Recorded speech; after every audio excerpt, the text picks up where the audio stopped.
ces occasions, ne rougissons pas de nous déclarer chrétiens. C'est le plus beau titre que nous puissions porter. C'est profondément vrai. Hein.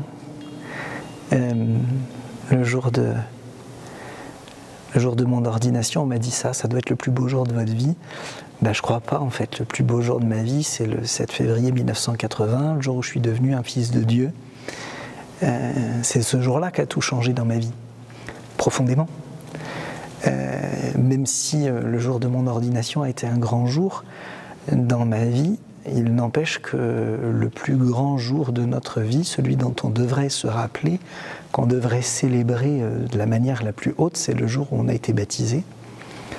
Le pape François l'a dit d'ailleurs au début de son pontificat dans une homélie, on devrait tous connaître par cœur la date de notre baptême pour la célébrer.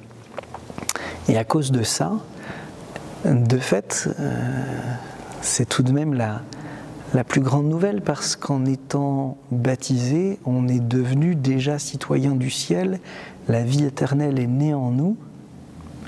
Ce que j'expliquais aux confirmants là, il y a quelques mois, le jour de la confirmation, l'Esprit Saint, en faisant de nous sa demeure, fait de chaque chrétien un tabernacle de l'Esprit Saint.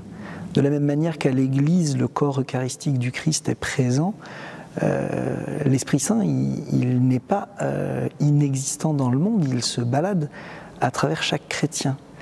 Et donc on ne devrait pas rougir et se cacher d'être chrétien, on devrait être conscient d'être les instruments que Dieu a choisis pour pouvoir parcourir le monde. C'est ce qu'ont fait les apôtres. Au mois de janvier, on est allé en Inde avec le père Thomas qui rentrait en Inde.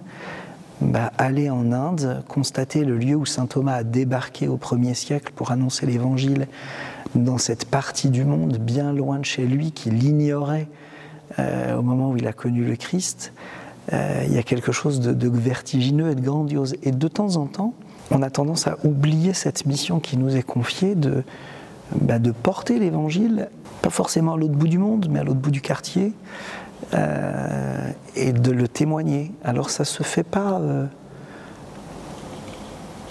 qu'avec des mots, ça se fait d'abord dans des attitudes. Dans mon histoire sainte, j'ai eu une rencontre quand j'ai travaillé à l'usine au milieu de mon séminaire. La déléguée de la CGT avait très hâte que je quitte l'usine, parce qu'elle me disait, depuis que tu es là, plus personne ne me parle, tout le monde te parle. Et de fait, il y a quelque chose de ça, c'est dans notre disponibilité, dans notre docilité au Seigneur, quand on est disponible, et mystérieusement, là où l'on est, on rayonne quelque chose de l'Évangile. Alors il y a le dire, mais il y a aussi tout ce qui ne se dit pas, mais qui se vit. Et je ne crois pas qu'il faille comprendre cette citation de Michel Guérin dans le fait de l'annonce explicite et verbale, mais de l'annonce explicite par tout notre être.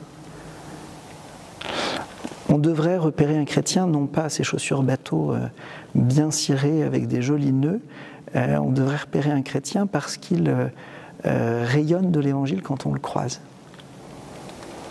Et en France, de temps en temps, il faut reconnaître quand même qu'on reconnaît un chrétien plus à son look qu'à son attitude, même si l'un n'empêche pas l'autre.